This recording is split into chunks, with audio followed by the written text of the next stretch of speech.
नमस्कार साथियों, लॉर्ड तिरुपति महाविद्यालय की ऑनलाइन क्लास में सभी प्रिय विद्यार्थियों का स्वागत है। हिंदी साहित्य इतिहास के बीए तृतीय वर्ष के प्रथम प्रश्न पत्र में अपने आधुनिक काव्य संग्रह जो आपके पुस्तक है, जो आपके प्रथम प्रश्न पत्र है आधुनिक काव्य संग्रह स्वयं जिसमें निहित है,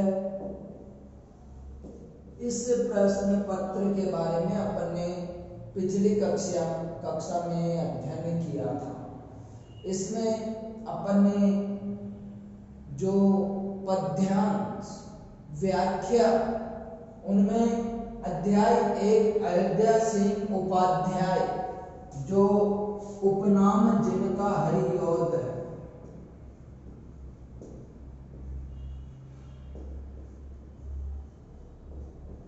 इनके कवि परिचय के बारे में अपन ने जानकारी प्राप्त की थी। इन्हीं के द्वारा रचित अयोध्या सिंह उपाध्याय जी के द्वारा प्रिय प्रवास जो हिंदी साहित्य इतिहास की बात करें, आधुनिक काल की बात करें तो खड़ी बोली का प्रथम महाकाव्य इन्हीं के द्वारा प्रिय प्रवास 1914 में लिखा गया महाकाव्य है। ये 1914 में अयोध्या सिंह उपाध्याय हरियोध जी के द्वारा लिखा गया महाकाव्य। अपने पाठ्यक्रम में इसका 12 सर्ग है, यानी जो 12वां सर्ग है उसमें से कुछ अंश चयनित अपनी पाठ्य पुस्तक में है। यहाँ अयोध्या सिंह उपाध्याय हरियोध जी ने 12 सर्ग में इंद्र का गर्भ हरण जो मंदाक्रांता छंद में इनके द्वारा उल्लिखित है। मंदाक्रांता छंद जिसमें 27 मात्राएं होती,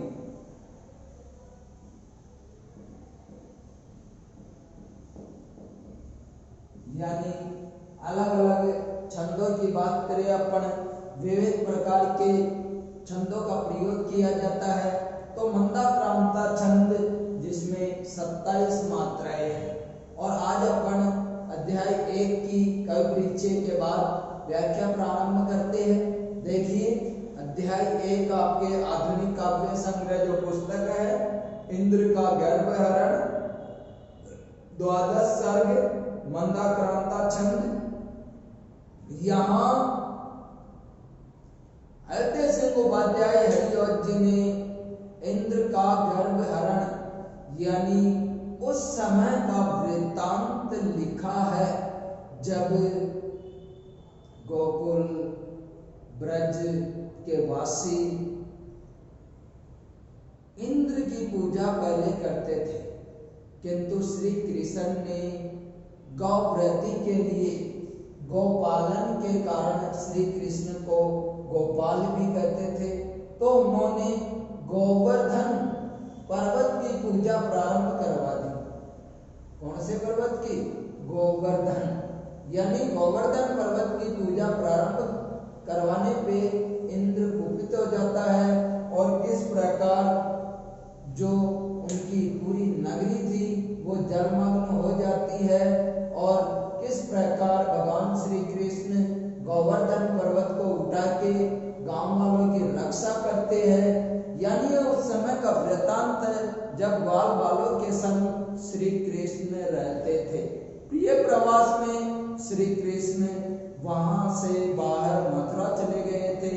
तो गोपियों के द्वारा ग्वाल बाल के द्वारा पुराना वृत्तांत जब श्री कृष्ण उद्धव को गोकुल भेजते हैं, ब्रज भेजते हैं, तो गोकुल में जब उद्धव आता है तो इसमें इंद्र के गर्भ हरण में उद्धव और गौप संवाद है, यानी ग्वाल बाल गौप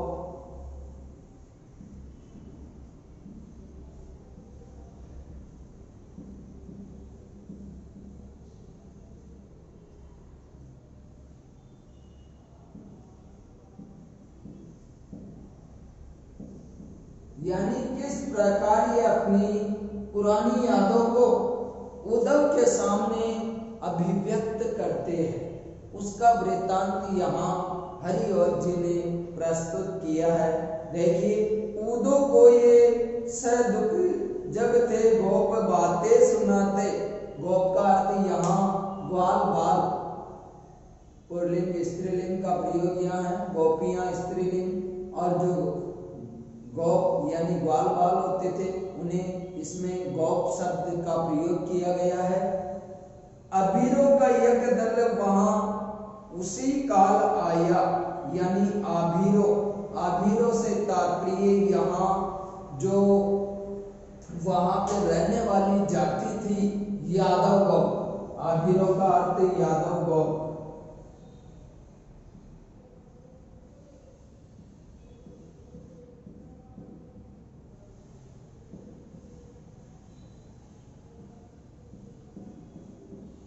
आभीरों से तात्पर्य यादव गौ।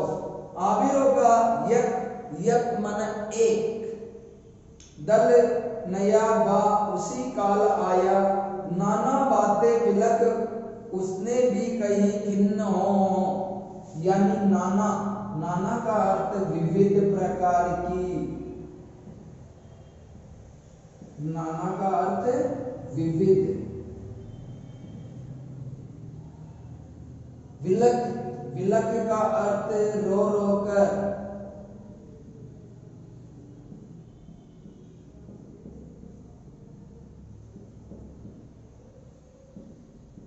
जो सामान्य शब्द अपन कहते हैं ना विलखना, तो विलक का मतलब रो रो कर। खिन्न हो पीछे प्यारा सूर्य स्वर से श्याम का यो सुनाया। यानी यहाँ उस समय का वृत्तांत है जब उद्धव के समीप गोपों का एक दल आया था। तो जैसे ही भगवान श्री कृष्ण ने उद्धव को गोकुल भेजा, ब्रिज भेजा अपनी गोपियां और वहां के गाल बालों का हालचाल पूछने के लिए, तो जैसे ही उद्धव श्री कृष्ण का संदेश लेके आए, वो बड़े भाव विभोर हो जाते हैं ग्वाल बाल, और वो श्री कृष्ण की पुरानी बातों को उद्धव को बताने लग जाते हैं। इसका वर्णन यहाँ मंदाक्रांता छंद में हरिऔध जी ने किया है कि उद्धव को ये सदुख जब थे गोप बातें सुनाते। यानी वहां उद्धव जब आ चुका था तो ग्वाल बाल अपनी सारे दुख सारी बातें उन्हें सुनाते हैं कि किस प्रकार यहाँ विपत्ति आ गई थी। तो हर एक विपत्ति में श्री कृष्ण कान्हा हमारे साथ थे, किंतु आज वो हमें छोड़ के मथुरा चले गए और वो हमें भूल चुके। तो आभीरों का एक दल वह उसी काल आया, और जब कुछ ग्वाल बाल और उद्धव बातें कर रहे थे, उसी समय एक यादव गोपों का दल वहां आ पहुंचा था। नाना बातें बिलक उसने भी कई खिन्न हो, और वो यादव गोपों का जो दल था उन्होंने भी विविध प्रकार की बातें बिलक बिलक कर रो रो के श्री कृष्ण के विरह में रो रो के वो उद्धव को कहने लग गए। पीछे प्यारा सूर्य स्वर से श्याम का यो सुनाया, और उसके बाद उद्धव को श्री कृष्ण का सुयश उनके द्वारा किए गए अच्छे कार्य, किस प्रकार ग्वाल बालों के संग वो खेलते थे, किस प्रकार मुरली बजाते थे, किस प्रकार हर एक संकट में वो उनका साथ देते थे, ये सारा वृत्तांत उद्धव को ग्वाल बालों के द्वारा सुनाया जा रहा है। तो पहला अपने मंदाक्रांता छंद। अगला पैरा आपके आता है द्रुत विलंबित छंद में, जो 12 वर्णों का छंद होता है, जिसमें नगण भगण भगण रगण। दूसरा छंद आता है आपके द्रुत विलंबित छंद।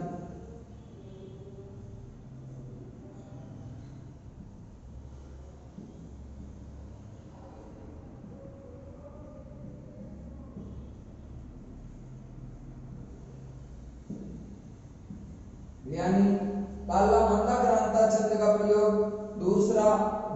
विलंबित छंद का प्रयोग यहाँ इस प्रकार किया जा रहा है। देखिए, द्रुत विलंबित छंद में 12 वर्ण होते हैं और 12 वर्णों का क्रम नगण, भगण, भगण और रगण, इस प्रकार प्रत्येक गण में 3-3 वर्ण होते हैं।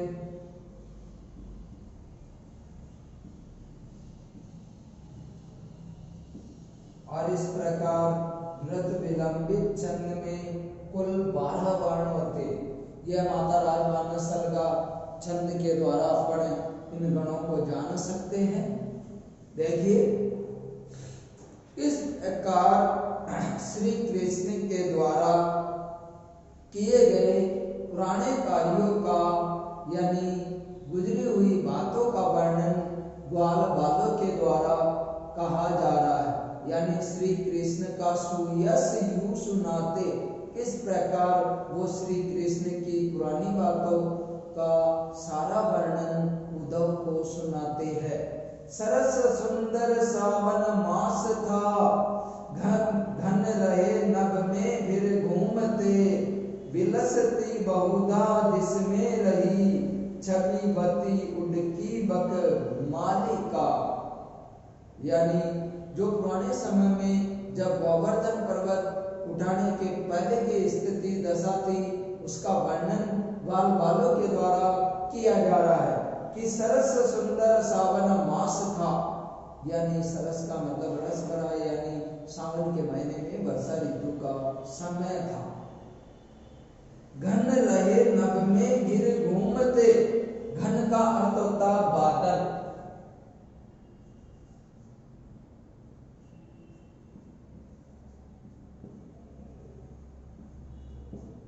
और नभ का अर्थ होता है आकाश।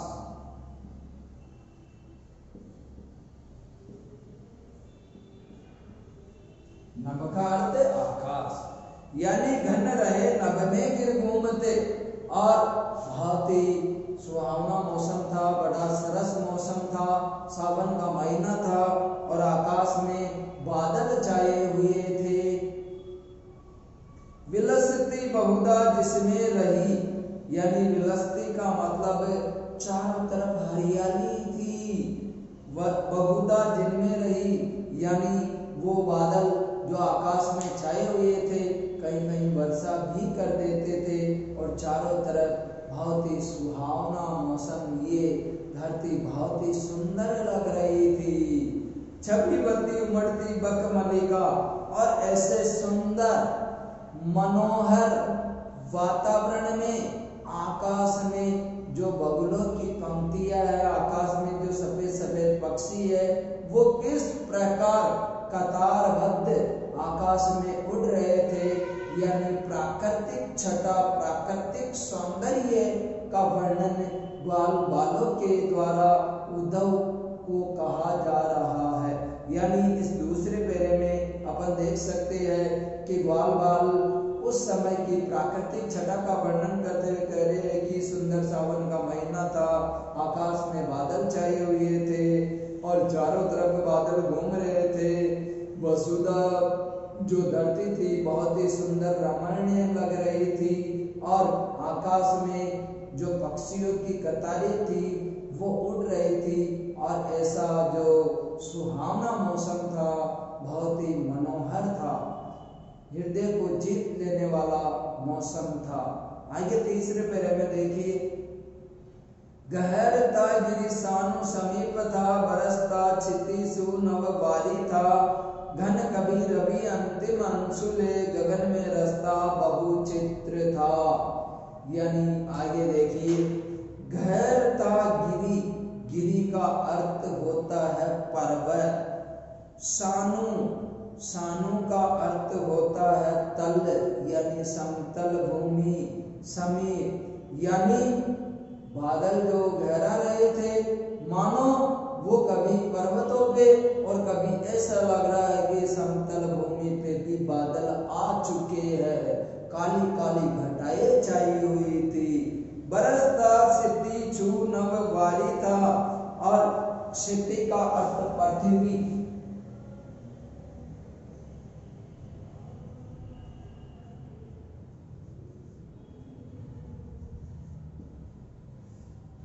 सिद्धि का अर्थ पृथ्वी, नभ वारी, वारी का अर्थ जल पानी अपन ले सकते हैं। घन कबीर रवि अंतिम अंशुल, अंशु रवि, रवि का अर्थ सूर्य, अंशु का अर्थ किरणें।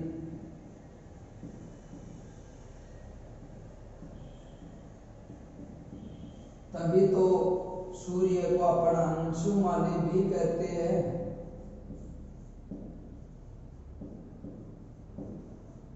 यानी जिसके किरणें की माला हो।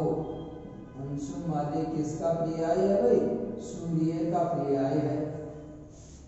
देखिए, गहरता गिरी सानु समीप था, यानी वो बादल चारों तरफ में छाए हुए थे। गहरी गहरी काली घटाएं आकाश में छाई हुई थी। बरसता सिद्धि छू नभ वारी था, और जल यानी वो काले बादल वर्षा करने लगे। वर्षा जब करते तो मानो पृथ्वी को वो बादल कभी छू गए, यानी पृथ्वी पे चारों तरफ पानी ही पानी हो गया था। घन कवि रवि अंतिम अंशुले, और बादल इस प्रकार गहरा रे कि बादलों के द्वारा सूर्य की किरणें, ऐसा लग रहा है कि अब तो सूर्य उदय होगा ही नहीं, अब तो सूर्य की किरणें पृथ्वी पे आएगी ही नहीं। ऐसा भयंकर डरावना उस समय का दृश्य था। गगन में रास्ता बहुचित्र था, यानी आकाश में कभी बादलों की गर्जन होती, कभी भयंकर वर्षा होती, कभी काले बादल होते, कभी तेज हवाएं चलती, कभी बिजलियां चमकती, यानी विविध प्रकार के चित्र दृश्य आकाश में थे। यानी उस समय का वर्णन ग्वाल बालों के द्वारा उद्धव को बताया जा रहा है। आगे देखिए चौथे पेरे में, नौ प्रभा प्रमोज्वल एक सी गति मति कुटिल भणिन समा, दमकती दुर्ति घन अंक में विपुल केली कला खानी दामिनी। देखिए, नव प्रभा प्रमोज्वल लेख सी, और उसके बाद यानी तेज हवाओं के बाद जो नवीन सवेरा हुआ, परमोज्वल लेख सी, वो बहुत ही परम उज्जवल लकीर के समान प्रतीत होने वाला था। गति मति कुटिलता फणिनी समा, और मानो वो उस समय का प्रभाव यानी सवेरा एक कुटिल यानी भयंकर जहरीली नागिन सर्पिणी के समान। फणिनी का अर्थ होता नागिन या सर्पिणी। दमकती दुर्ति घन अंक में, और उसके बाद वापस आकाश में काले काले बादलों के मध्य बिजलियां चमकने लग गई। दुर्ति घन अंक में, दमकती दुर्ति, दुर्ति का अर्थ बिजलियां। विपुल केली कला खानी दामिनी, और मानो आकाश में उन गहरे बादलों के मध्य बिजलियां, काली घटाएं क्रीड़ा कर रही है, खेल रही है। प्रकृति मानो पृथ्वी के संग आकाश की आंख मिचौली हो रही है, दोनों खेल रहे हैं। यानी बहुत ही भयंकर काली घटाएं, और चारों तरफ का दृश्य बहुत ही डरावना लग रहा था। अगला पेरा देखिए, विविध रूप धरे नभ में कभी, विहरता वर बारिद व्यू था, वह कभी करता रस सेक था, बन सके जिसमें सरसा रसा। देखिए, आगे कवि ने बहुत ही चतुराई से प्राकृतिक छटा का वर्णन किया है। विविध रूप धरे नभ में कभी, नभ का मतलब आकाश, यानी आकाश में विविध प्रकार के अलग अलग दृश्य धारण किए जा रहे थे। विहरता वर बारिद व्यू था, बारिद व्यू, बारिद व्यू का अर्थ बादलों का समूह।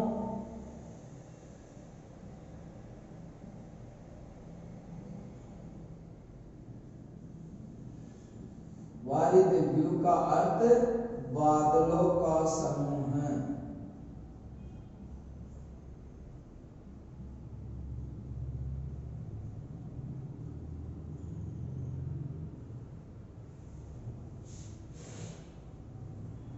वह कभी करता रस सेक था। रस सेक का अर्थ वर्षा, यानी कभी क्या करता था वो रस से।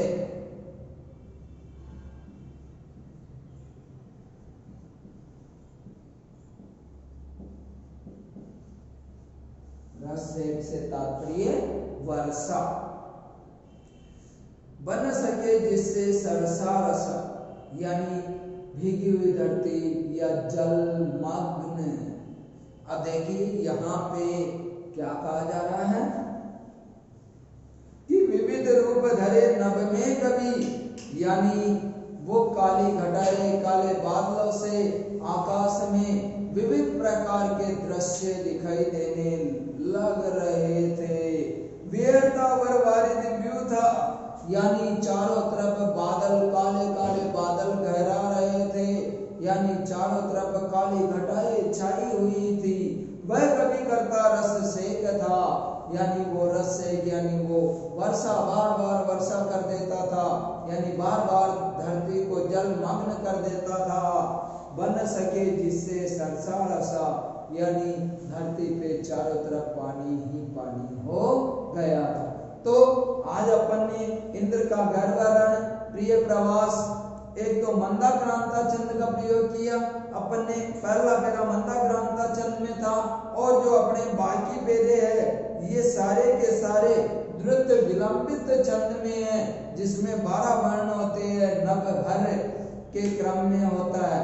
अगली कक्षा में अपन अगली व्याख्या पढ़ेंगे। धन्यवाद।